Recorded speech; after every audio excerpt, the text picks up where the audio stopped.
Hello students, this is Harshit Gupta. Come back to explain the remaining part of structure of atom. So as you know that I have explained lots of topics in the previous video. In the previous video, I have explained discovery of electron, discovery of proton, discovery of neutron, as well as atomic number, atomic mass, जिसको हम mass number भी कहते हैं, and isotopes, isobars, so and some other topics also. So today we will discuss Thomson's atomic model. Actually, today we will discuss the atomic model. After the discovery of electron, the electrons were discovered by J.J. Thomson, and after the discovery of electron, Thomson proposed a model of an atom which is known as Thomson's atomic model. Thomson Thomson proposed that an atom may be regarded as a sphere of approximate radius 10 to the power minus 8 centimeter carrying positive charge due to protons and in which negatively charged electrons are embedded. One more thing, at the time of Thomson's model protons were not discovered. तो ये बात अब हमें पता है कि protons के कारण होता है पॉजिटिव चार्ज, बट उन्होंने ये कहा था कि पॉजिटिव चार्ज होता है, बट ये हम जानते हैं कि वो किसके कारण होता है, प्रोटॉन्स के कारण। उस समय नहीं कहा गया था, ठीक है। Protons in which negatively charged electrons are embedded means an atom is regarded as a sphere of as a sphere. You can see here an atom is regarded as a sphere in which positive charge is present as a pudding or cake. You can see in this model an atom is visualized as a pudding or cake of positive charge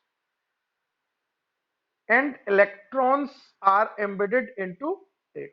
So you can see here an atom is regarded as a sphere of positive charge in which electrons, negatively charged electrons, are embedded into it. You can also compare this atomic model with the watermelon. Watermelon, in watermelon, the red portion is considered as a pudding, due to which it will be considered as a positive charge, while the seeds of watermelon are regarded as the electron. So as this atomic model can compare with the watermelon, then this atomic model is also known as watermelon model of atom or pudding model of atom. It is also known as pudding model of atom. According to this atomic model, the mass of atom is considered to be entirely spread over the atom according to this model. तो इस बात को आप याद रखना, इस model में ये कंसीडर किया गया था कि जो एटम का टोटल मास होता है वो उसके टोटल वॉल्यूम में स्प्रेड होता है। टोटल वॉल्यूम जो है, जितना भी बड़ा आपका एटम है, उस पूरे एटम में स्प्रेड होता है। लेकिन आगे क्या हुआ उसकी बात हम आगे करेंगे, ठीक है। आगे मैं बात करता हूं इसकी ड्रॉबैक्स की। Drawbacks of Thomson's atomic model या Thomson's model of atom. This model was able to explain the overall neutrality of the atom. It could not satisfactorily explain the result of scattering experiment carried out by Rutherford in 1911. Means in 1911 Rutherford had done an experiment which is known as alpha particle scattering experiment, and the results of this experiment could not be explained by Thomson's model of atom, which was the main drawback of Thomson's atomic model. क्या हुआ वो आपको पता है, आपने 9th में पढ़ा है, लेकिन मैं फिर से एक बार अच्छे से एक्सप्लेन करता हूं कि क्यों आपका थॉमसन्स मॉडल फेल हुआ। Rutherford in 1911 performed some scattering experiments in which he bombarded thin foils of metal like gold, silver, platinum, or copper with a beam of fast moving alpha particles. Actually ये ए नहीं, ये alpha है, तो आप इसको याद रखना, अल्फा पार्टिकल्स. ठीक है,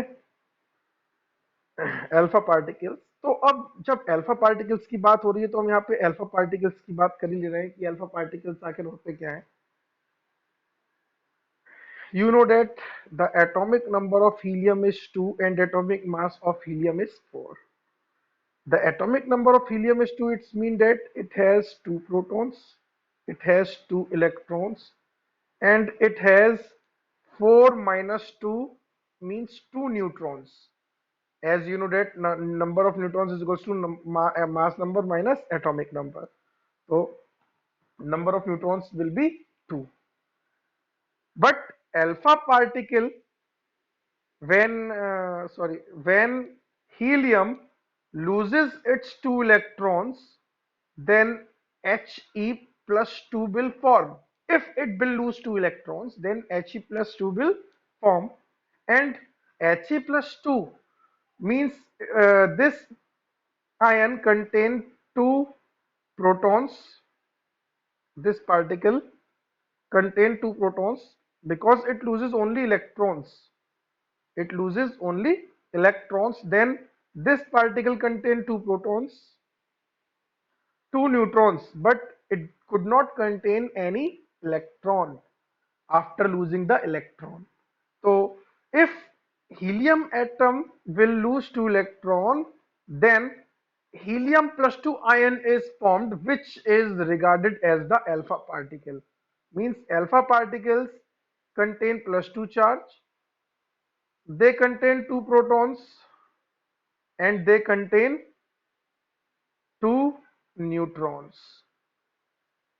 And we can find, thus we can say that alpha particles are positively charged particles which contains plus 2 charge, which contain plus 2 charge.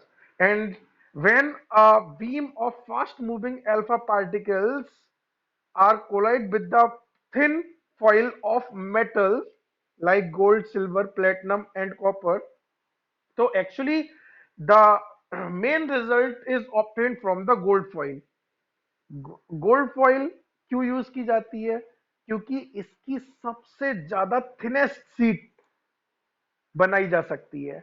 आप लोगों ने मिठाई के ऊपर चांदी के बर्ग लगे हुए देखे होंगे. जो सिल्वर फॉइल होती है, छोटी सी, बहुत मिठाई के ऊपर लगाई जाती है. कितनी पतली होती है वो आपको पता नहीं है, बट उससे भी कई गुना, कई 100 गुना पतली सोने की सीट खींची जा सकती है. गोल्ड फॉइल जिसको हम कहते हैं. तो गोल्ड फॉइल बहुत पतली होती है. पतली सीट लेने का मतलब ये था, जब ये एक्सपेरिमेंट किया गया था तो वहां पर इस चीज को सुनिश्चित किया जा सके कि एक सीरीज में एक ही एटम आए. क्योंकि अगर बहुत सारे एटम हैं तो हमें पता ही नहीं चलेगा कि एक्सपेरिमेंट में कौन सा एटम रिफ्लेक्ट कर रहा है अल्फा पार्टिकल्स को. यहाँ पर एक सीरीज में एक एटम आए या एक या दो एटम आए तो उस चीज से हम इजिली अच्छे रिजल्ट्स दे सकते थे. इसलिए यहाँ पर गोल्ड फॉइल को चूज किया गया था. And the thin gold foil had a circular fluorescent zinc sulphide screen around it. तो जो आपकी गोल्ड फॉइल थी, ये आपको दिख रहा है थिन गोल्ड फॉइल, इसके चारों तरफ जिंक सल्फाइड की एक हमने स्क्रीन रख दी, जिसको हम कह सकते हैं फोटोग्राफिक प्लेट. फोटोग्राफिक प्लेट पर क्या होगा, जैसे कि अगर कोई भी चीज इस पर जाके कोलाइड होगी तो वहां पर फ्लोरेसेंस शुरू हो जाएगी, जिसको हम कह सकते हैं सेंटलाइजेशन, सॉरी सेंटिलेशन.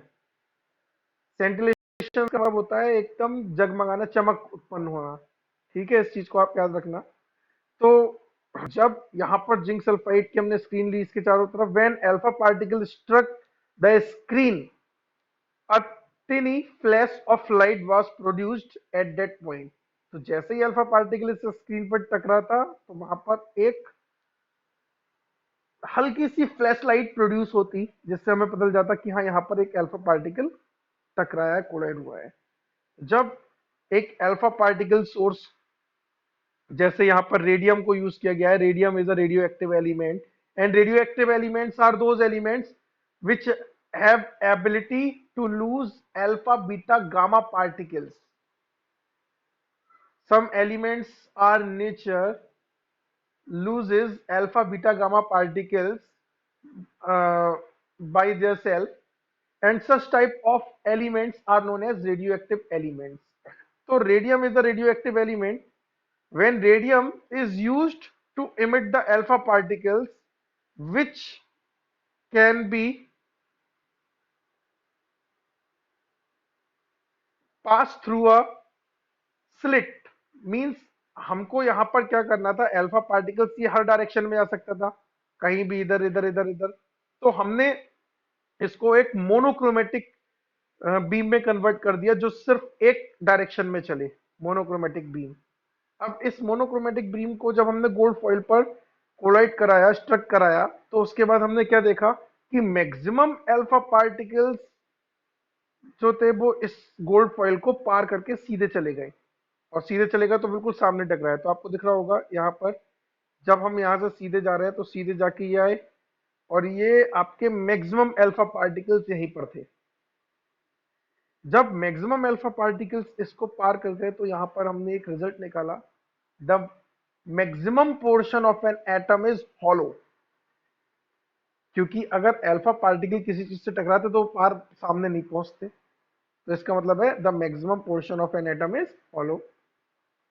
कुछ अल्फा पार्टिकल्स किसी किसी एंगल पे मुड़ गए, स्कैटर्ड हो गए, और जब स्कैटर्ड हो गए कुछ अल्फा पार्टिकल्स, तो इसका मतलब ये है, स्कैटरिंग हो रही है तो इसका मतलब भाई अल्फा पार्टिकल्स पे पॉजिटिव चार्ज है. पॉजिटिवली चार्ज पार्टिकल अगर कोई यहाँ पर आ रहा है तो उसको रिपल कर रहा होगा, तभी तो वो अपनी डायरेक्शन को चेंज कर रहा होगा. जब कोई पार्टिकल यहाँ पर ऐसा हो जो इसको रिपल कर रहा हो, और रिपल कौन करेगा, पॉजिटिवली चार्ज पार्टिकल को पॉजिटिव. जब कुछ पॉजिटिव चार्ज इसको रिपल करेगा, जो इधर इधर कभी इधर कभी इधर कभी इधर कभी इधर किसी भी डायरेक्शन में आने वाले अल्फा पार्टिकल्स को भेजेगा, तो इसका मतलब ये है कि यहाँ पर दूसरा रिजल्ट जो बताया गया, और साथ ही साथ क्या देखा कि कुछ अल्फा पार्टिकल जिस डायरेक्शन में गए उसी डायरेक्शन में वापस भी आ गए. तो एक और रिजल्ट यहाँ से हमें ये मिला कि the total positive charge of an atom is dense and present at the center of the atom in a small portion. तो जो टोटल पॉजिटिव चार्ज होता है एटम का, वो एक छोटे से पोर्शन में एटम के सेंटर में प्रेजेंट होता है. उसी पॉजिटिव चार्ज के छोटे से एरिया को बाद में न्यूक्लियस कहा गया. तो this experiment is also regarded as the discovery of nucleus. तो इस बात को आप याद रखना, अल्फा पार्टिकल स्कैटरिंग एक्सपेरिमेंट जो था, इससे ही न्यूक्लियस की डिस्कवरी हुई थी. तो यहाँ पर देखो हम इसके रिजल्ट्स की बात कर दे रहे हैं, कौन कौन से ऑब्जर्वेशन हुए थे यहाँ पर. Most of alpha particles pass through the foil without undergoing any deflection. It's mean that the maximum portion of atom is hollow. अब इससे हम बाद में बात करेंगे इसके रिजल्ट्स की. ये तो ऑब्जर्वेशन हुए, डिफ्लेक्शन नहीं हुआ. A few alpha particle underwent deflection through a small angle, and very few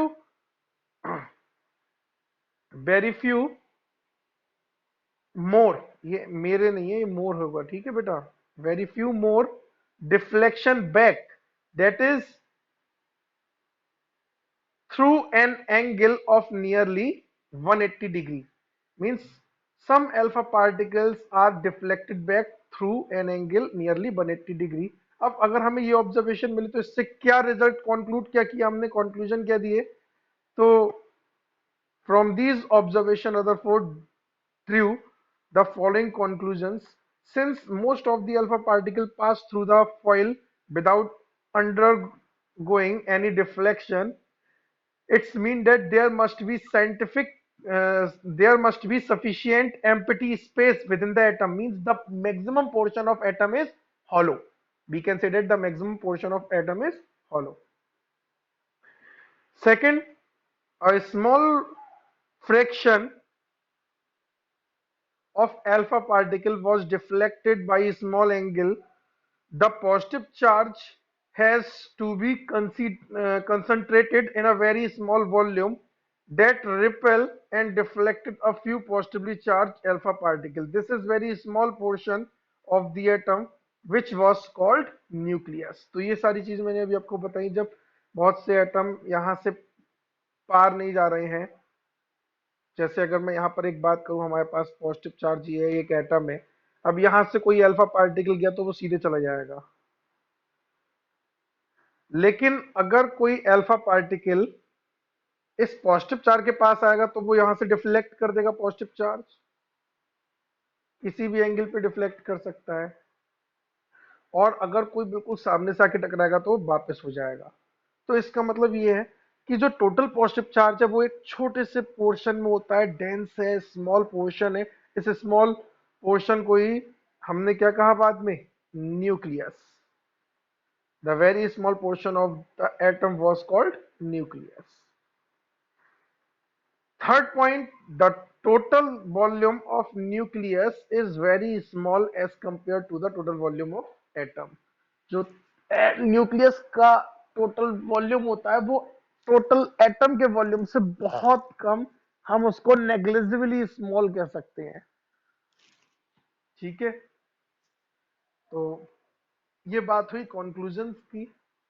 अब हम बात करते हैं रदरफोर्ड्स न्यूक्लियर मॉडल। अब भाई जब इन्होंने खुद डिस्कवर कर लिया कि the total positive charge of an atom is present at the centre in a small portion which is known as nucleus, so it's mean that the pudding model of Thomson was wrong। और जब वो गलत था तो उन्होंने थोड़े से modification कर दिए एटॉमिक मॉडल में और अपना एक नया एटॉमिक मॉडल दिया which was known as Rutherford's atomic model, or we can say that Rutherford's nuclear model of atom, because इस एटॉमिक मॉडल में न्यूक्लियस की बात की गई थी, क्योंकि इन्होंने न्यूक्लियस की डिस्कवरी कर ली थी और न्यूक्लियस की डिस्कवरी कर ली थी तो यहाँ पर न्यूक्लियस की बात की गई थी। इसलिए हम इस मॉडल को Rutherford's nuclear model of atom भी कहते हैं। तो इस मॉडल में क्या कहा गया था, the positive charge of and most of the mass of the atom was densely concentrated in an extremely small region। This very small portion of an atom was called nucleus by Rutherford। तो ये चीज अभी हमने experiment में भी पढ़ी थी, यहाँ पर भी उन्होंने यही बात को कहा कि किसी भी एटम का जो टोटल पॉजिटिव चार्ज है और मैक्सिमम मास जो है उसका एटम का, वो उस एटम के सेंटर में बहुत छोटी सी जगह में प्रेजेंट होता है, जिसको हम रदरफोर्ड ने न्यूक्लियस कहा था। ठीक है, दूसरी बात, the volume occupied by nucleus is negligibly small as compare to the total volume of atom. तो अगर किसी एटम का टोटल वॉल्यूम इतना है तो न्यूक्लियस का एटम उसके कंपैरिजन में नेग्लिजिबली स्मॉल होगा। मींस एक एटम के वॉल्यूम में बहुत कई हजार न्यूक्लियस के वॉल्यूम आ सकते हैं, तो उसको हम नेग्लिजिबली स्मॉल कह सकते हैं वॉल्यूम में। ठीक है, तीसरी बात, the nucleus is surrounded by electrons that move around the nucleus with a very high speed in circular paths called orbits। तो रदरफोर्ड ने ये कहा कि न्यूक्लियस जो है उसके चारों तरफ सर्कुलर पाथ्स में इलेक्ट्रॉन्स घूमते हैं, जिनको क्या कहा गया था, ऑर्बिट्स। ठीक, and the fourth point is electrons in nucleus are held together by electrostatic force of attraction। तो यहां पर ये कहा गया था कि जो एटम है उस एटम में इलेक्ट्रॉन और न्यूक्लियस ये एक दूसरे के साथ जुड़े रहते हैं एक इलेक्ट्रोस्टैटिक अट्रैक्शन फोर्स के द्वारा। भाई अगर हम बात कर रहे हैं एक न्यूक्लियस है, न्यूक्लियस बीच में इलेक्ट्रॉन नेगेटिवली चार्ज है, न्यूक्लियस पॉजिटिव है, अगर ये इसके अराउंड घूम रहा है तो इलेक्ट्रॉन अगर कोई चीज घूम रही हो तो वो अपने आप दूर भी जा सकती है इससे। लेकिन एटम में ऐसा नहीं होता, क्योंकि इनके बीच में एक क्या लग रहा होता है, इलेक्ट्रोस्टैटिक फोर्स ऑफ एट्रैक्शन। और इलेक्ट्रोस्टैटिक फोर्स ऑफ एट्रैक्शन लग रहा है तो इलेक्ट्रॉन और न्यूक्लियस दोनों एक दूसरे के साथ रहते हैं। तो electrons and nucleus are held together by electrostatic force of attraction. अब बात करते हैं कि रदरफोर्ड के मॉडल में ड्रॉबैक्स क्या थी। तो रदरफोर्ड के मॉडल की ड्रॉबैक सबसे बड़ी क्या थी वो बताता हूं मैं। When a body is moving in an orbit it achieves acceleration. अगर कोई भी बॉडी मूव कर रही हो, जाहिर सी बात है तो उस पे जरूर कुछ ना कुछ एक्सेलरेशन होगा। Thus, an electron moving around nucleus in an orbit is under acceleration. अब अगर इलेक्ट्रॉन न्यूक्लियस के अराउंड मूव कर रहा है तो उसके पास कुछ ना कुछ एक्सेलरेशन होगा, और एक्सेलरेशन होगा तो हम सीधे सीधे ये कह सकते हैं। अब मैक्सवेल थ्योरी ने क्या कहा था, according to Maxwell's electromagnetic theory, charged particles, when accelerated, must emit electromagnetic radiation. Electromagnetic radiation means energy. Actually, electromagnetic radiation is a kind of energy. And when electrons are moving in the circular paths around the nucleus with acceleration, then they must lose the electromagnetic radiation. And when they emit electromagnetic radiation, then the energy of electron will continuously decreases. अब जरा यहां पर देखो, therefore an electron in an orbit will emit radiation. The energy carried by radiation come from the electronic motion. और अगर कोई electronic motion से, जैसे कि हमने ये कहा हमारे पास एक न्यूक्लियस है, उसके चारों तरफ इलेक्ट्रॉन जो है वो मूव कर रहा है। अब मूव कर रहा है तो ये कॉन्टिन्यूसली इलेक्ट्रोमैग्नेटिक रेडिएशन इमिट करेगा। तो रेडिएशन के लिए एनर्जी जो आएगी वो कहां से आएगी, वो इस मोशन से आती है। जो ये मोशन कर रहा है इलेक्ट्रॉन, सर्कुलर मोशन, इस मोशन से उसे एनर्जी आती है जिससे वो रेडिएशन को इमिट करता है। अब अगर वो अपनी इस जो सर्कुलर मोशन कर रहा है, सर्कुलर मोशन की एनर्जी को इमिट करता रहेगा तो धीरे धीरे क्या होगा, इलेक्ट्रॉन की एनर्जी कम होती जाएगी and at the last electron will fall down in the nucleus. और electron will fall down in the nucleus, electron contain negative charge, nucleus में क्या प्रेजेंट है, positive charge. Both of these oppositely charge species neutralize each other and the atom will destroy. लेकिन क्या कभी atom destroy हो सकता है? Atom कभी भी डिस्ट्रॉय नहीं होता। पहली चीज, एटम आपका अमर है, एटम कभी भी डिस्ट्रॉय नहीं होता। तो यहां पर अब हम बात करते हैं आगे। तो देखो, an electron in an orbit will emit radiation. The energy carried by radiation comes from the electronic motion. After after emitting the energy, its path will become closer to the nucleus and ultimately should spiral into nucleus within 10 की power -8 second. और अगर इतने कम समय में electron nucleus में गिर जाएगा तो एटम खत्म हो जाएगा। एटम तो स्टेबल होता है, एटम खत्म नहीं हो सकता, but actually this does not happen. तो ये नहीं होता है। Thus, Rutherford's model cannot explain the stability of atom। और रदरफोर्ड का मॉडल एटम की स्टेबिलिटी को नहीं एक्सप्लेन कर सका। This is the biggest drawback of this model. If the motion of electron is described on the basis of classical mechanics and electromagnetic theory, means आपको पता है ये क्लासिकल मैकेनिक्स और इलेक्ट्रोमैग्नेटिक थ्योरी ने डिस्क्राइब किया था कि इलेक्ट्रॉन्स जो हैं वो किसी भी एटम में स्टेबल नहीं होते, वो कॉन्टिन्यूसली मोशन में रहते हैं।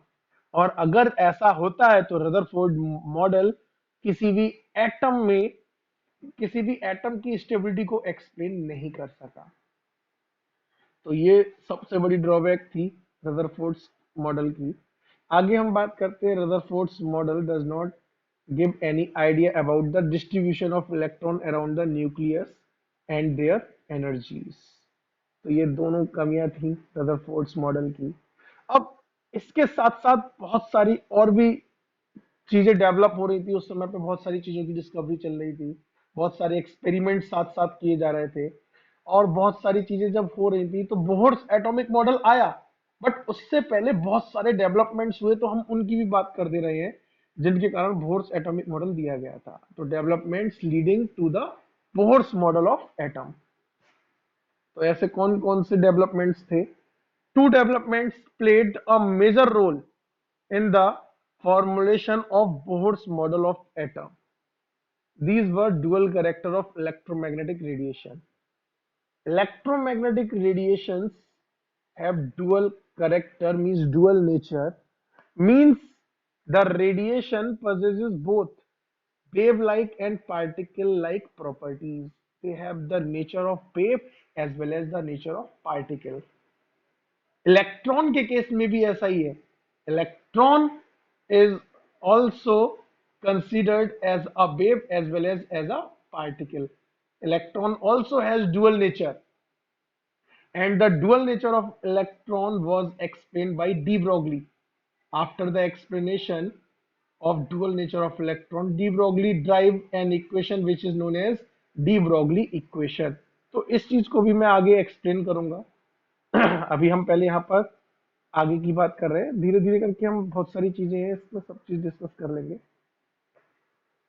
Experimental results regarding atomic spectra which can be explained only by assuming quantized electronic energy level in the atom, means जो एक्सपेरिमेंटल रिजल्ट थे एटॉमिक स्पेक्ट्रा के, वो केवल केवल तभी एक्सप्लेन किए जा सकते थे जब हम ये एज्यूम कर रहे थे कि किसी भी एटम में एनर्जी लेवल जो है, इलेक्ट्रॉनिक एनर्जी लेवल जो है वो क्वांटाइज्ड होते हैं। इन चीज को मैं अभी आगे क्वांटम जब लेके चलूंगा तब मैं आपको बताऊंगा कि इसका मतलब क्या है, एनर्जी लेवल्स कौन कौन से थे, कैसे थे।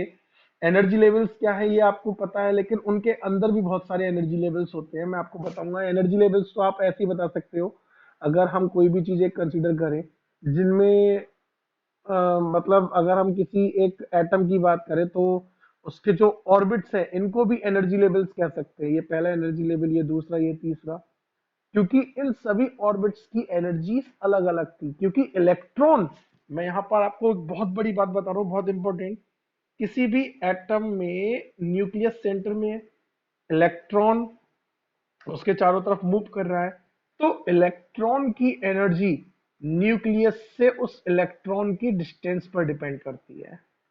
जितनी ज्यादा दूर होगा इलेक्ट्रॉन न्यूक्लियस से उतनी ज्यादा उसकी एनर्जी। जैसे अगर मैं एक बात कहूं, एक इलेक्ट्रॉन इतनी दूर है और एक इलेक्ट्रॉन इतनी दूर, तो इस वाले इलेक्ट्रॉन की एनर्जी ज्यादा होगी जबकि इसकी कम होगी।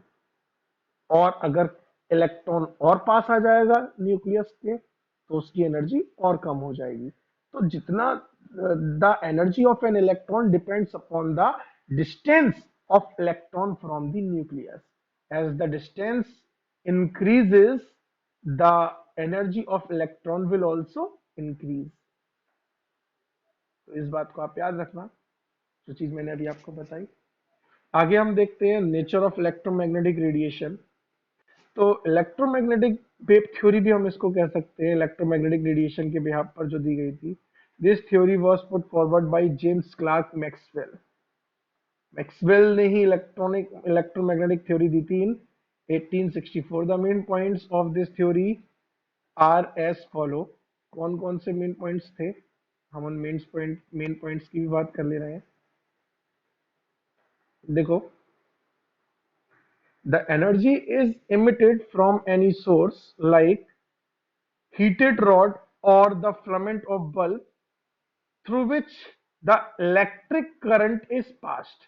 अगर हम कोई भी एक हीटेड रॉड ले, मेटेलिक रॉड ले या फिलामेंट ले बल्ब का, जिसमें हम इलेक्ट्रिक करंट पास कराएं, तो वहां से हीट जनरेट होती है उस हीट जनरेट होती है तो उस सोर्स से क्या इमिट होती है? Energy. The energy is emitted from any source continuously in the form of radiation and is called the radiant energy. जो ऐसी एनर्जी रिलीज होती है, एमिट होती है फिलामेंट से या किसी हीटेड रॉड से, उसे हम रेडिएंट एनर्जी कहते हैं. ठीक है, ये सब रेडिएशंस होते हैं. आगे बात कर रहे हैं दूसरा पॉइंट इस थ्योरी में क्या कहा गया था इलेक्ट्रोमैग्नेटिक रेडिएशंस के बारे में. जैसे अगर मैं आपको बात करूं, आप हीटर को जलाते हो. हीटर जो होता है जिसपे लोग बहुत से लोग पहले खाना पकाते थे, तो हीटर जब आप जलाते हो तो उसमें फिलामेंट लगा होता है बीच में. उस फिलामेंट के बीच में जब इलेक्ट्रिक करंट पास होता है तो वो हीट जनरेट करता है. हीट जो होती है वो एक तरह की रेडिएशंस होते हैं जिनको हम इलेक्ट्रोमैग्नेटिक रेडिएशन कहते हैं, और जो एनर्जी जनरेट हो रही है उसको हम रेडिएंट एनर्जी कहते हैं. ठीक है, आगे देखो. The radiation consist of electric and magnetic field. Means जो रेडिएशन है उसमें इलेक्ट्रिक और मैग्नेटिक फील्ड दोनों होते हैं, oscillating perpendicular to each other. दोनों एक दूसरे के परपेंडिकुलर होते हैं and the path and both perpendicular to the direction of propagation of the radiation. यानी जिस तरफ रेडिएशन बढ़ रहा है उसके दोनों परपेंडिकुलर होते हैं, जैसा आप यहां पर देख सकते हो. ये चीज मैं पहले भी आपको डिस्कस कर सकता हूं. अगर आपकी इलेक्ट्रोमैग्नेटिक रेडिएशन इस डायरेक्शन में प्रोपोगेट हो रही है, तब इसके, अब देखो यहां पर दो पाथ्स आपको दिख रहे हैं. एक ये है ब्लू वाला, ये आपका क्या है? Electric field oscillation. यानी ये आपकी इलेक्ट्रिक फील्ड है जो आपकी इस तरफ चल रही है. जबकि अगर मैं इस वाले पाथ की बात करूं, रेड वाले की, तो ये आपकी मैग्नेटिक फील्ड ऑसिलेशन से है. ये दोनों पाथ्स एक दूसरे के परपेंडिकुलर है. साथ ही साथ ये जिस डायरेक्शन में इलेक्ट्रोमैग्नेटिक वेव बढ़ रही है उसके भी परपेंडिकुलर होते हैं. और इनमें, अब मैं बात कर रहा हूं, ये रेडिएशंस जो है इसमें इलेक्ट्रिक और मैग्नेटिक दोनों फील्ड कंसिस्ट हैं, दोनों फील्ड होती हैं. इसीलिए इनको इलेक्ट्रोमैग्नेटिक रेडिएशन कहते हैं.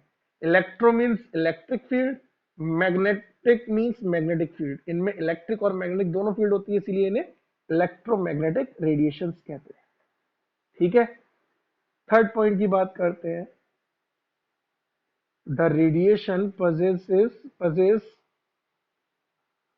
wave character and travel with the velocity of light. Means 3 into 10 की पावर 8 मीटर पर सेकेंड. यहाँ पर 8 शायद वो मेरे से जल्दी जल्दी में लिखने को रह गया. मैंने सोचा था इसको बाद में लिखूंगा क्योंकि पावर में पहुंचाने में जरूरत पड़ती है बाद में लिखने की, तो मैं शायद भूल गया लिखना. यहाँ 3 इंटू 10 की पावर 8 मीटर पर सेकेंड होगी. ये आपको पता है वैसे भी इसकी velocity of light. It is represented by c, as you know that.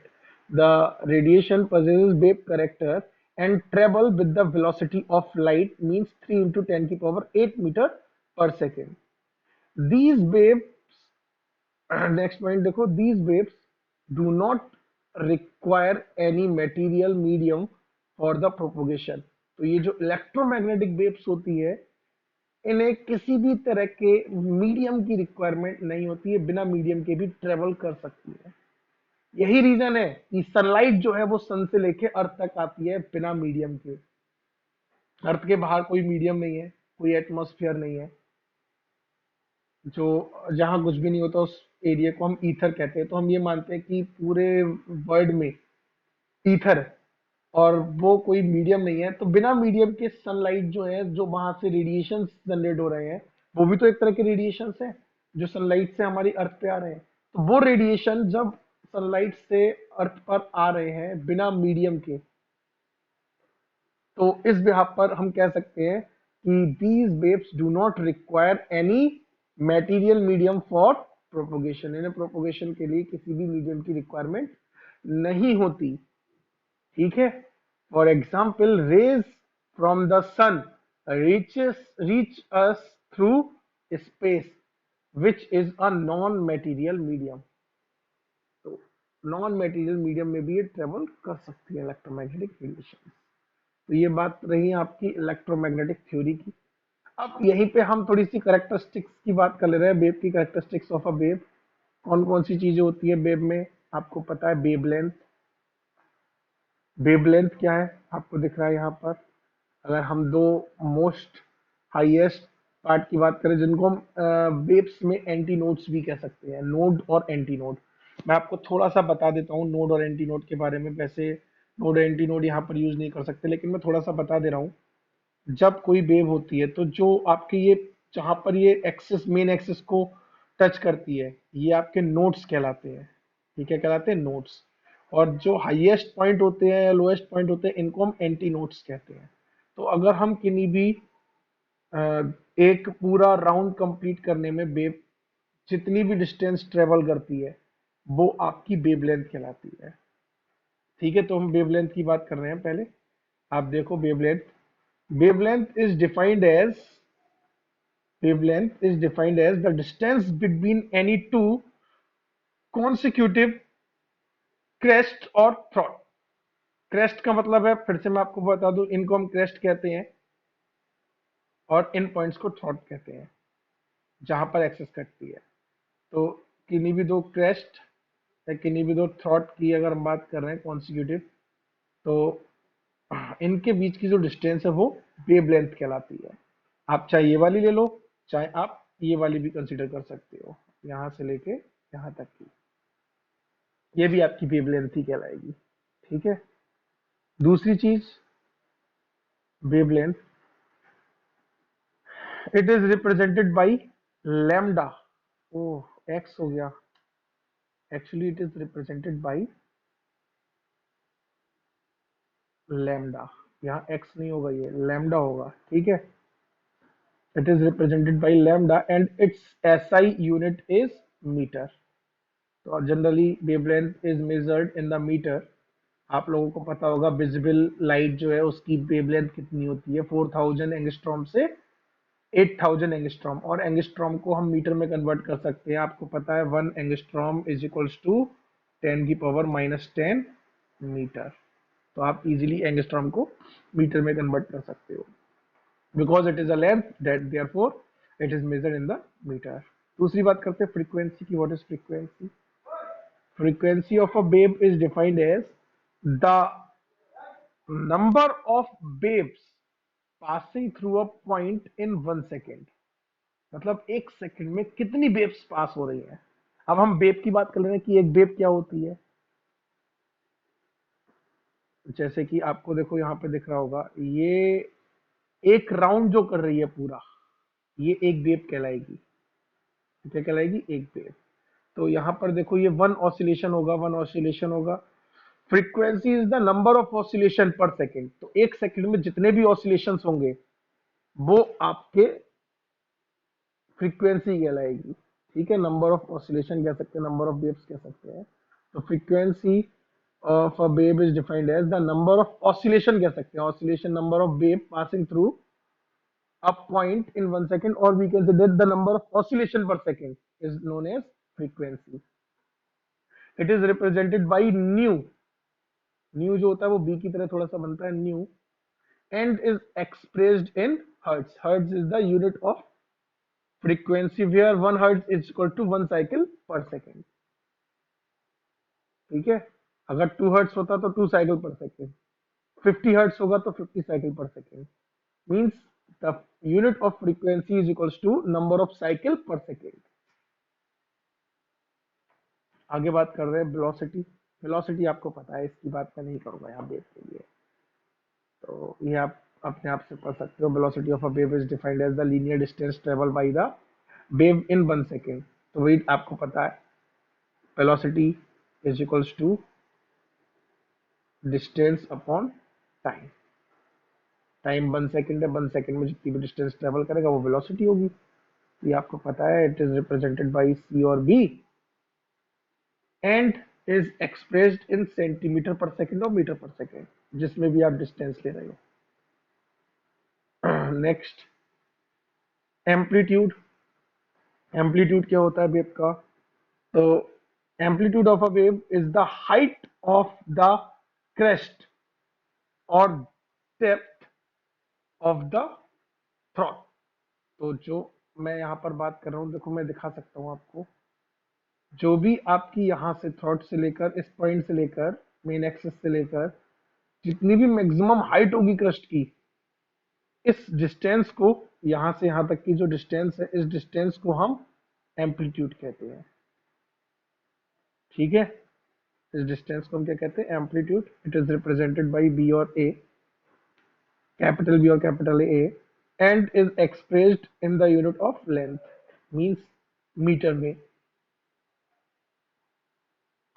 Next, wave number. What is wave number? It is defined as the number of waves present in 1 metre length, यानी 1 metre length में कितनी babes हैं। जैसे मैंने ये बात करी, एक बेब है, तो 1 मीटर में कितनी बेब्स हैं, वो आपका बेब नंबर कहलाएगी। It is represented by nu bar, it is read as nu bar, and where nu bar is equals to 1 upon lambda, where lambda is the wave length.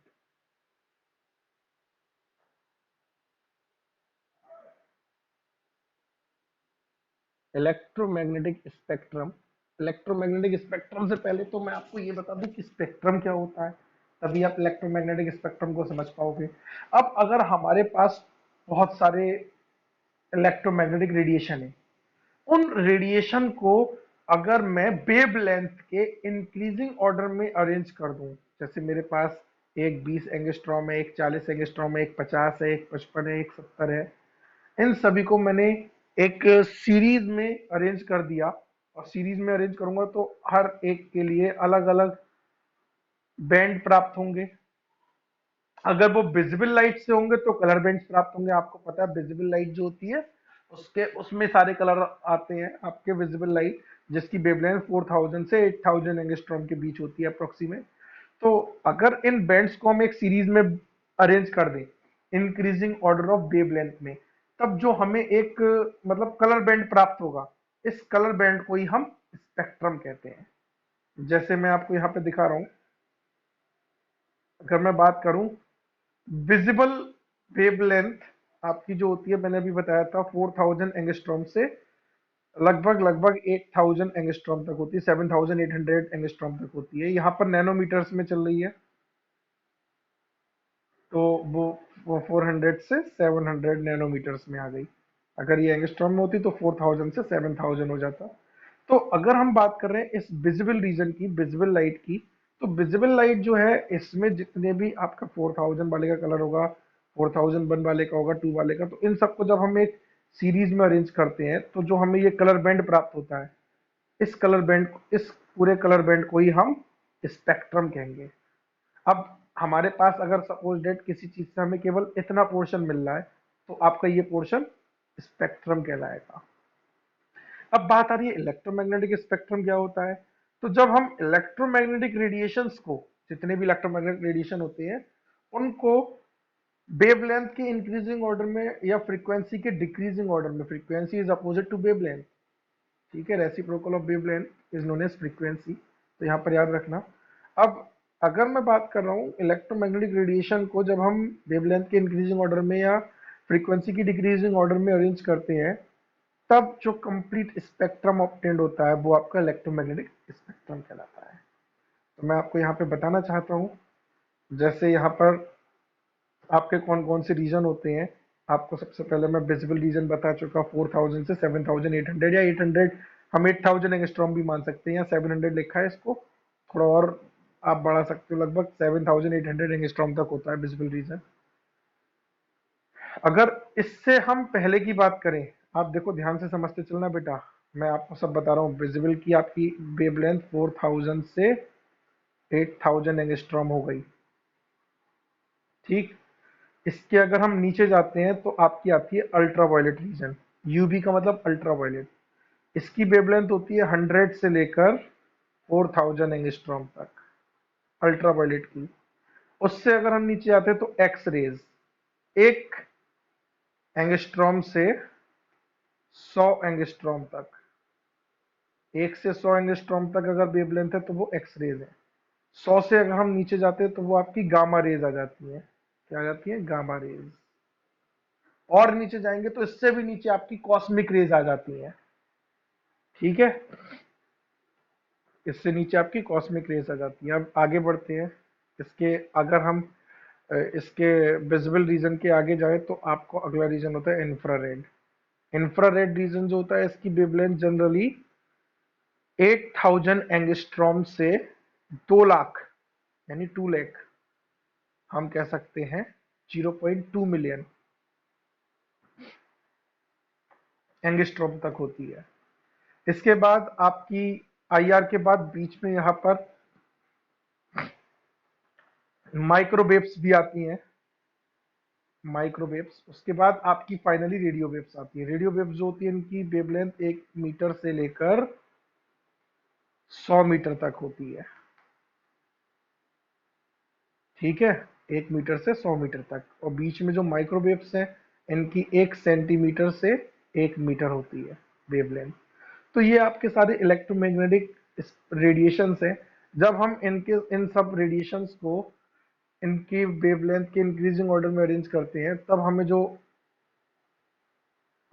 जो ये आपका वो मिलता है, एक बैंड मिलता है, एक स्पेक्ट्रम मिलता है। इस स्पेक्ट्रम को हम इलेक्ट्रोमैग्नेटिक रेडिएशंस कहते हैं, सॉरी इलेक्ट्रोमैग्नेटिक स्पेक्ट्रम कहते हैं।